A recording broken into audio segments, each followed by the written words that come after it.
नमस्कार दोस्तों, मैं दीपक शुक्ला आपका स्वागत करता हूं आपके अपने YouTube channel A to Z banking information पर।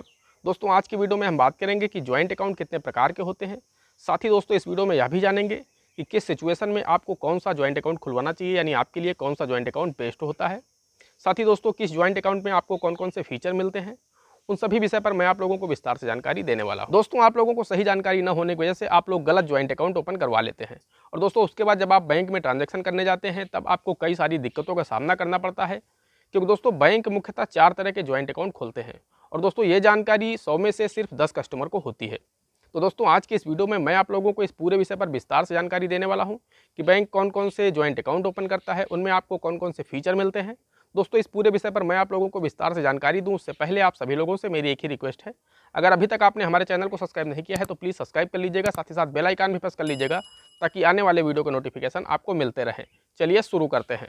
दोस्तों देश के सभी बैंक मुख्यतः 4 तरह के जॉइंट अकाउंट ओपन करते हैं। उसमें जो सबसे ऊपर यानी पहले नंबर पर आता है वो होता है ज्वाइंटली बाय ऑल, यानी दोनों या सभी संयुक्त रूप से। दोस्तों दूसरा होता है आइदर आर सर्वाइवर, यानी दोनों में से कोई एक या उत्तरजीवी।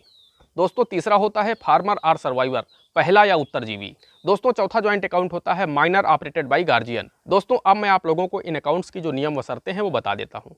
दोस्तों जो सबसे पहले नंबर पर मैंने आप लोगों को बताया कि ज्वाइंटली बाय ऑल, दोनों या सभी संयुक्त रूप से। दोस्तों इसका अर्थ होता है कि आपने जो भी जॉइंट अकाउंट बैंक में खुलवा रखा है, अगर आपने उसमें ज्वाइंटली बाय ऑल पर टिक लगा रखा है तब दोस्तों उसमें यह होगा कि अगर उसमें 2 मेंबर हैं तो दोस्तों जब तक दोनों मेंबर बैंक में उपस्थित नहीं होंगे तब तक आप उस खाते में कोई भी ट्रांजैक्शन नहीं कर सकते। कुल मिलाकर के अगर आपको उसमें से 100 रुपये विड्रॉल भी करने हैं तब भी दोनों मेंबर को ही बैंक जाना होगा, तभी आप उससे ट्रांजैक्शन कर पाएंगे, चाहे उसमें 2 मेंबर हों या 3 हों। अगर 3 लोग उसमें जुड़े हुए हैं तो तीनों लोगों को बैंक में उपस्थित होना जरूरी है, तभी आप उस खाते में कोई भी ट्रांजैक्शन कर पाएंगे। दोस्तों दूसरा जॉइंट अकाउंट मैंने आप लोगों को बताया था आइदर आर सर्वाइवर, यानी दोनों में से कोई एक या उत्तरजीवी।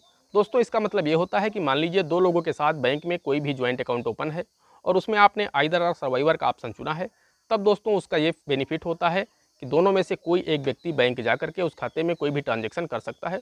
उसमें यह बाध्यता नहीं होती है कि पहला आवेदक बैंक जावे तभी ट्रांजैक्शन कर पाएगा, या फिर दूसरा आवेदक बैंक जाए तब ट्रांजैक्शन कर पाएगा, या फिर दोनों लोगों को बैंक में उपस्थित होना होगा तभी आप उस खाते में ट्रांजैक्शन कर पाएंगे। तो दोस्तों उस खाते में ऐसी कोई भी बाध्यता नहीं होती है, उनमें से पहला या दूसरा कोई भी आवेदक पहुंच करके बैंक में ट्रांजैक्शन कर सकता है, यानी उन्हें पूरी छूट होती है, दोनों आवेदकों को अधिकार बराबर होते हैं। दोस्तों तीसरा जॉइंट अकाउंट मैंने आप लोगों को बताया फार्मर और सर्वाइवर, यानी पहला या उत्तरजीवी। दोस्तों इसका अर्थ ये होता है कि मान लीजिए आपने 2 लोगों के साथ बैंक में ज्वाइंट खाता खुलवाया और खाता खुलवाते समय आपने फार्मर और सर्वाइवर का ऑप्शन चुना, तब दोस्तों उसमें ये स्थिति होती है कि जो पहला आवेदक है जिसका खाते में पहला नाम है वो ही उस खाते का संचालन कर पाएगा। जो दूसरा व्यक्ति होता है वो सिर्फ नाम के लिए जुड़ा होता है, उसे कोई भी अधिकार प्राप्त नहीं होते हैं। उस खाते का सिर्फ प्रथम आवेदक ही संचालन कर पाएगा, द्वितीय आवेदक को कोई भी अधिकार प्राप्त नहीं होते हैं। हाँ, एक स्थिति में द्वितीय आवेदक को भी अधिकार प्राप्त होते हैं, जब पहला आवेदक जो है उस खाते का, जब उसकी डेथ हो जाएगी उसके बाद जो द्वितीय आवेदक है तब वो उस खाते का संचालन कर पाएगा। लेकिन जब तक उस खाते का प्रथम आवेदक जीवित है तब तक उसे कोई भी अधिकार प्राप्त नहीं है, वो सिर्फ नाम के लिए जुड़ा होता है। दोस्तों चौथा जॉइंट अकाउंट मैंने आप लोगों को बताया माइनर ऑपरेटेड बाय गार्जियन। दोस्तों ये खाता बैंक तभी खोलता है जब 2 में से एक आवेदक नाबालिग हो। दोस्तों इस खाते के नियम और शर्तों की बात करें तो दोस्तों इस खाते में जो भी आवेदक नाबालिग है उसे तब तक कोई भी अधिकार प्राप्त नहीं होते हैं जब तक वो बालिग नहीं हो जाता है। कुल मिलाकर के इस खाते के सारे अधिकार गार्जियन को प्राप्त होते हैं। उसमें जो भी गार्जियन होता है वो ही उस खाते को ऑपरेट करता है जब तक उसमें जो द्वितीय आवेदक है जब तक वो बालिग नहीं हो जाता है। जैसे ही वो आवेदक बालिग हो जाता है तब वो बैंक में एक एप्लीकेशन दे करके उस खाते के संचालन का अधिकार प्राप्त कर सकता है। आई होप मित्रों आप लोग अच्छी तरह से समझ गए होंगे कि ज्वाइंट अकाउंट कितने प्रकार के होते हैं, आपको किस स्थिति में कौन सा ज्वाइंट अकाउंट खुलवाना चाहिए। दोस्तों कमेंट करके जरूर बताइएगा जानकारी आपको कैसी लगी। अगर जानकारी आपको पसंद आई हो तो प्लीज़ वीडियो को एक लाइक कर दीजिएगा, साथ ही साथ चैनल पर नए हैं, चैनल पर पहली बार आए हैं तो चैनल को सब्सक्राइब जरूर कर दीजिएगा। दोस्तों आज की वीडियो में इतना ही, मिलते हैं अगले वीडियो में किसी अगले इंटरेस्टिंग टॉपिक के साथ। तब तक के लिए जय हिंद, जय भारत।